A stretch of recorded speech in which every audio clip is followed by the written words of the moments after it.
After weeks of NFL protests, United Nations issues disgusting ultimatum to every white person in America. There is absolutely nothing more concerning than having an outside source of power threaten your way of life for something that you have absolutely no control over.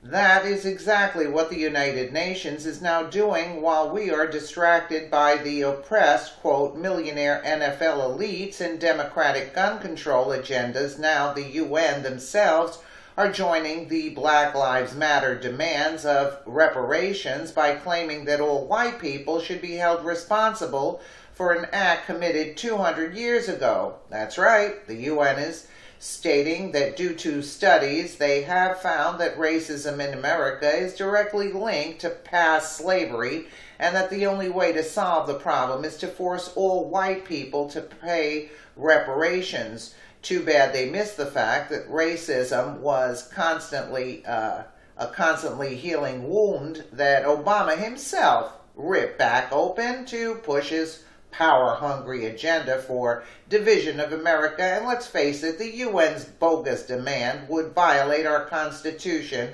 as per our freedom and from unlawful seizures, as well as it being a direct violation of the Bill of Rights per life, liberty, and happiness.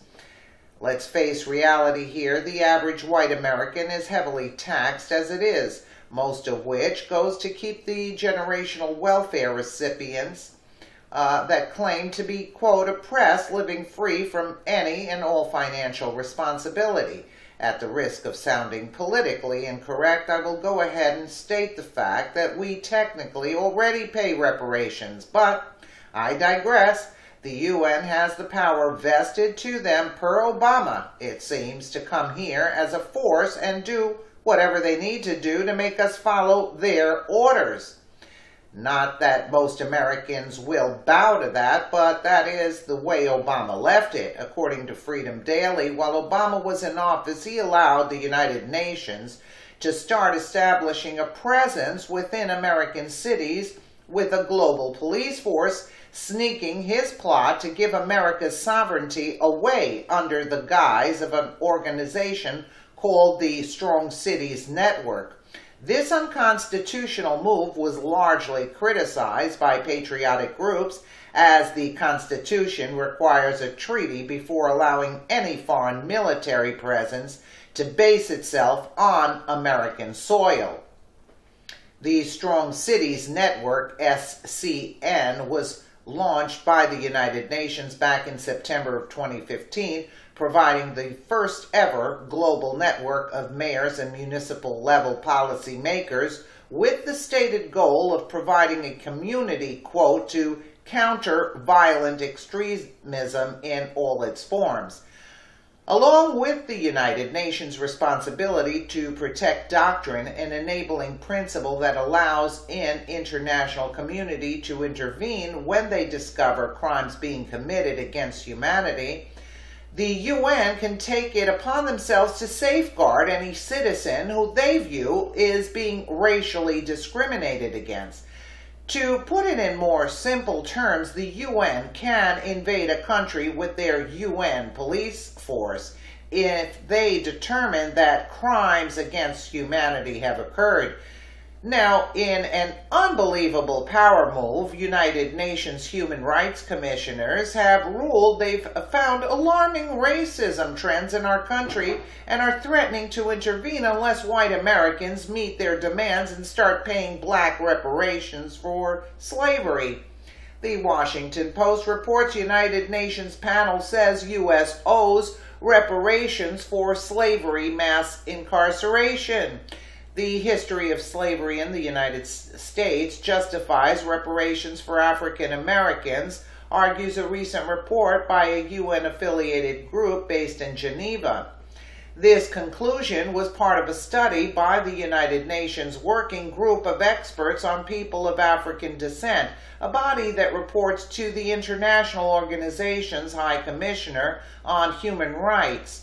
The group of experts, which includes leading human rights lawyers from around the world, presented its findings to the United Nations Human Rights Council on Monday, pointing to the continuing link between present injustices and the dark chapters of American history. In particular, the legacy of colonial history, enslavement, racial subordination and segregation, racial terrorism, and racial inequality in the United States remains a serious challenge, as has been no real commitment to reparations and in truth and reconciliation for people of African descent, the report stated.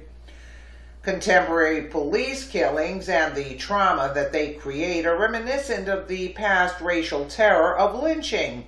Citing the past year's spate of police officers killing unarmed African American men, the panel warned against impunity for state violence, which has created, in its words, a human rights crisis that must be addressed as a matter of urgency. Isn't this precious? Despite substantial changes since the end of the enforcement of Jim Crow and the fight for civil rights ideology, ensuring the domination of one group over another continues to negatively impact the civil, political, economic, social, and cultural rights of African Americans today, it said in a statement. The dangerous ideology of white supremacy inhibits social cohesion amongst the U.S. population.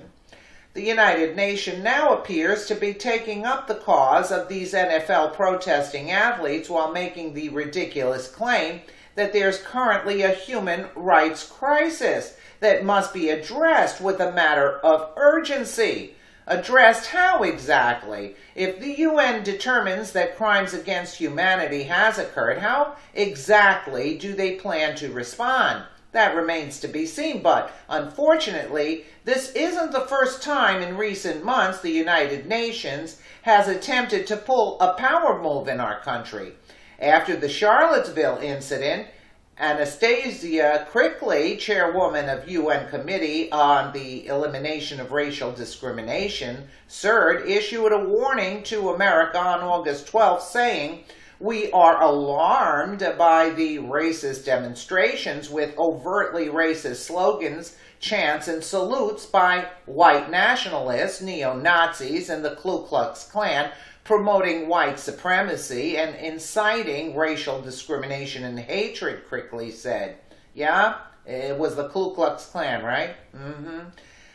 This is an extremely serious power play move on behalf of the Sharia law supporting United Nations, as this warning has only been issued in a handful of countries in the past 10 years, where the UN warned third world countries such as Burundi, Iraq, Ivory Coast, Kyrgyzstan, and Nigeria of their actions against humanity. Crickley is now getting the UN to undertake concrete measures against the United States. This is not only a power move, but a huge insult for corrupt organizations such as the United Nations to start attacking our country and publicly calling us out. America has done more than any other country on earth to weed out racism and fight for the human rights of others. Keep in mind the UN is perfectly fine with Christians being massacred by ISIS, Muslims having sex slaves, white genocide in Africa, and the horrifying treatment of women in Middle Eastern countries.